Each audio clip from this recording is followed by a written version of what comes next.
Well, this is the conversation we were having before about AI, where I think anyway, and maybe I'm wrong, but I do think that that shift that you're going to see when you see all these layoffs is going to be people moving into entrepreneurship. I think it's going to be a necessity. I think, much like you've seen that migration of people out of agriculture because it became like a few companies doing it. I think you're going to see a migration of the workforce moving from working a job for somebody else to entrepreneurship. I think leveraging tools like AI, like 3D printers even. I remember when 3D printers were coming out, um, when they were very early, especially on the consumer models. And I had a friend who was a electrical engineer, and he had one in his garage, and he'd tinker with it. And he would be able to create very basic things. His wife had a restaurant actually, and he'd create some signage for it, and printing the letters for the signs. And it was very basic, and jammed a lot, and you had to go be checking on it all the time. And but so I wondered, like, okay, did we just not get beyond that? Because I remember the promise at the time, I think it was Nike, and they had like their shoes and this idea that like in the future you're going to be able to design your own Nike shoes and just 3D print them at home, Yeah. or you're going to be able to design anything. You're going to be able to design furniture. I remember them talking about, on the space station they had a 3D printer and they Hmm. were using Yeah. it to print tools that they needed.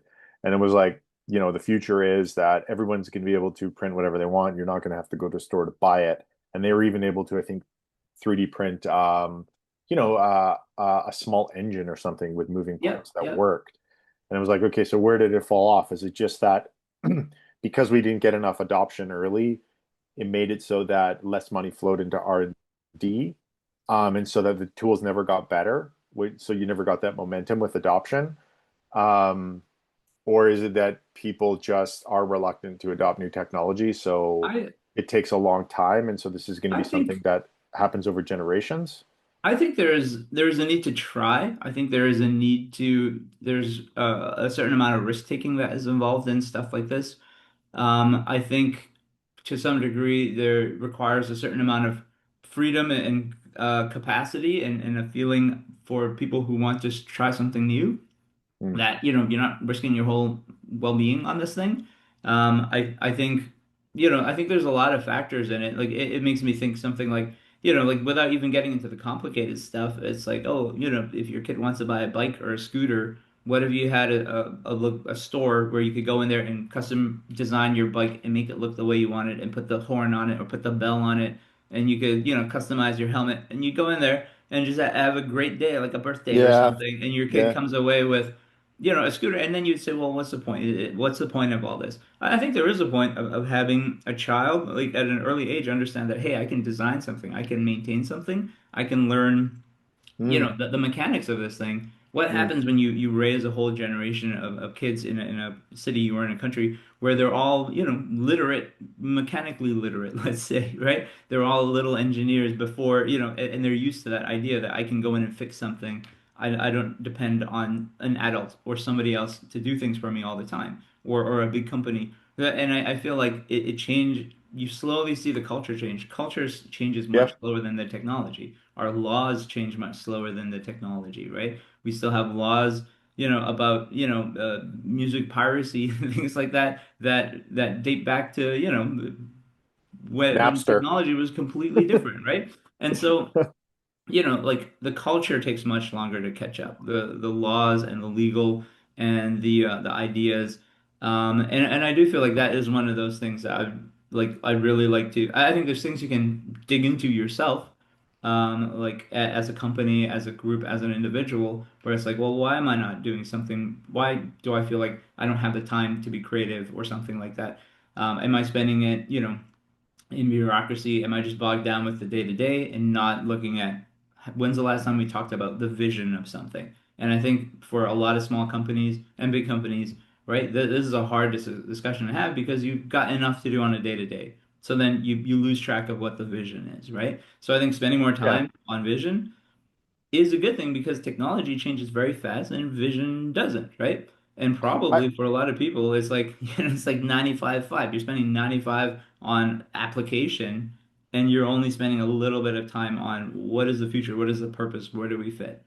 I think those discussions are important, but I think we're like for sure to schedule some time for those conversations. I also think what is probably underrated is it being a little bit more spontaneous. So allow for some spontaneity and creativity. And it reminds me of when they were talking about, people who tend to be very successful in their careers.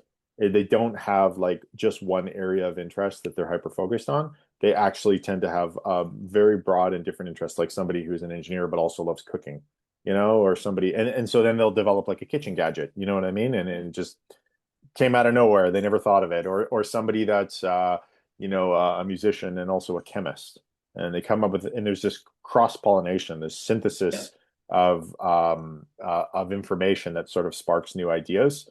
And I think part of having a vision is some level of creative thinking, and creative thinking, and then also that synthesis of information from other fields into the field Yeah. that happens to be the profession you're working in at Yeah, that point in and I time. think what part of that is like one is that you do have to be passionate about the thing that you're working in.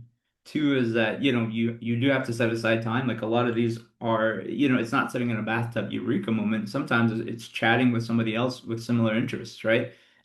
It's not all just like it's gonna pop out of your own head. And then I think yeah, not getting setting aside time for that and realizing like that time is actually very valuable, right? So I think. And then beyond that, there those I think are things that are within your control. Then I think there are things that are out of your control, right? I do think there are very basic things like the cost of housing that will impact whether you are willing to take a risk on a new business. If you knew that Oh, for if sure. this business didn't work out, but everything is affordable, you don't feel like, this is do or die, right? But if Yeah. it literally means that if your business idea fails and you're homeless, what are the how many people are going to take up that bet, right? So Cost of living as well, just in general. Like yeah, housing obviously is a so big part of your cost of living, but there are cost of other living. factors that I think are beyond your control that will influence it, and it's easy to say go out and try and make these new businesses and all of these things, Yeah. and to tell people that, and at the same time, be like, oh yeah, if you fail, like there's nothing there for you, right? Like things are going to be exactly as expensive as they are now, right? I think this is one of the challenges you're seeing in a lot of the Western world. Especially, well, us being Canadian, especially here in Canada, with the cost of living just going through the roof, it makes it so, yeah, it really stifles innovation, I think. You get, well, that and crazy amounts of regulation and